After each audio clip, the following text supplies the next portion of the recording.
Hello, in this video, I would like to talk about the grand Jupiter-Saturn conjunction because this is the last major astrological event that we will experience in this historical year. And this significant and rare transit does not disappoint in delivering this grand finale of 2020's transformative themes. So looking at the night sky right now, you will see that the two planets are fully aligning together as one bright point lighting up the sky. Jupiter will cross over Saturn within 6 degrees 20 minutes of the constellation of Capricorn, and this happens on the winter solstice of December 21st, 2020. Jupiter is the planet of Dharma, and Saturn is the planet of Karma. This planetary conjunction means that Dharma is aligning with Karma. It's now time to focus on fully integrating your purpose with your work. These planets coming together will support us in meeting with our fate as well. Following last week's turbulent solar eclipse in Scorpio that unapologetically cleared the path of anything blocking our way, we now have a clear ground to slowly and deliberately build a solid structure upon. The seeds that will become the tallest, strongest tree are being planted now during this Jupiter-Saturn conjunction. Because these outer planets only come together every 20 years, we now have the biggest opportunity of growth available to us. These planets will finally be aligning after all of the retrograde motions, which made them dance close to each other this entire year without actually fully merging up until this point. This made it really easy for us to get distracted and make false starts or venture off course this year. When Saturn went retrograde from May through September, we had to complete pending karmas and work of the past. Now that Saturn's direct, we are working toward the future. Guru coming together with Saturn will allow us to create lasting effects that will have beneficial consequences in our lives and also the lives of other people. We can be of service to others by first being of service to ourselves through strength, practice, discipline, consistency, and taking actions to live up to our greatest potential. The gravity of this exact planetary alignment affects us so that we will be able to align with our highest ideals and start a new course. We can really concretely put our highest ideals into action because Jupiter is all about what you believe in. So what you believe perpetuates your thoughts, and what you think about is what you bring about. Therefore, at the core of realizing your goals lies what you believe to be true and what is right for you. So your beliefs and your thoughts become your reality. This is true for all of us. So when planets cross in front of each other, we fully experience a blending of their distinct planetary energies merging together.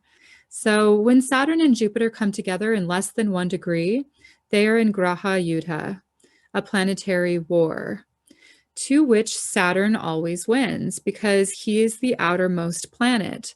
Additionally, he is stronger in his own sign compared to Jupiter here. Jupiter's debilitation is at 5 degrees of the Capricorn constellation, which is very close to where they are meeting now at 6 degrees 20 minutes. So we can see that Saturn is strongest and has the final word of what will be produced from this transit. What we focus on now will last. Jupiter's goals materialize by passing over Saturn.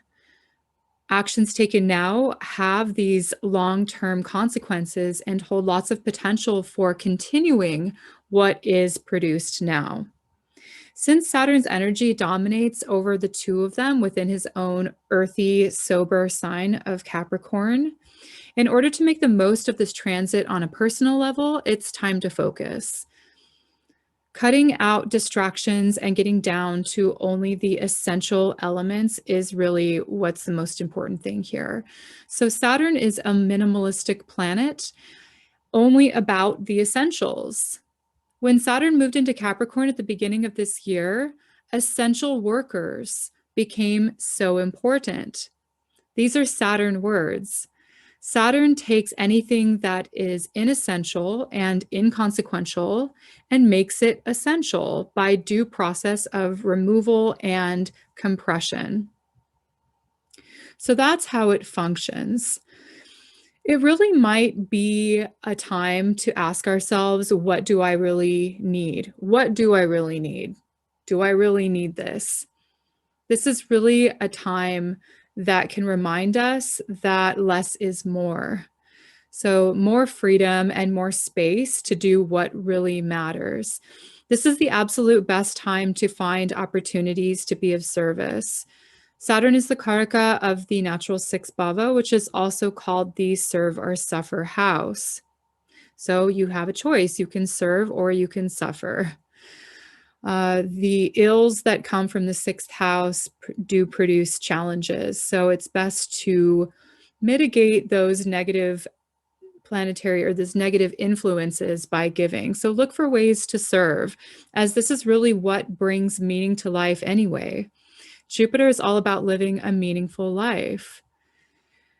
Since the expansion created by Jupiter and the contraction created by Saturn are such opposite energies from each other, this alignment can also make us aware of our goals and yet how far away we are from them in reality.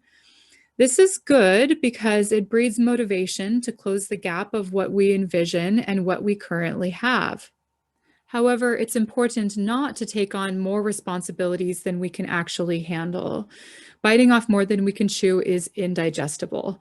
So remember that a life's work is not done in a day. Jupiter acts as a magnification and Saturn acts as compression. What is created now is a distinct crystallization of operations. What does this mean? So from this conjunction, there is a new order that comes to pass on a global scale. So there's a new world order emerging. The outer planets affect social significations, while inner planets affect our personal lives and our connection to larger social spheres. The Saturn-Jupiter conjunction will have these major social implications of government structures, institutions, and businesses reforming and restructuring, which affects how we then live our lives on a personal level. So this conjunction will impact world issues more than on a personal level, but we are all connected. So right now we are in the heart of a transition period between ages. We are in a process of allowing the old to fall away in order to build a new system. We are a part of a larger group of souls who have prepared for this exact time to be incarnated in order to be of service for this significant period of history. We are now dreaming a new world into being.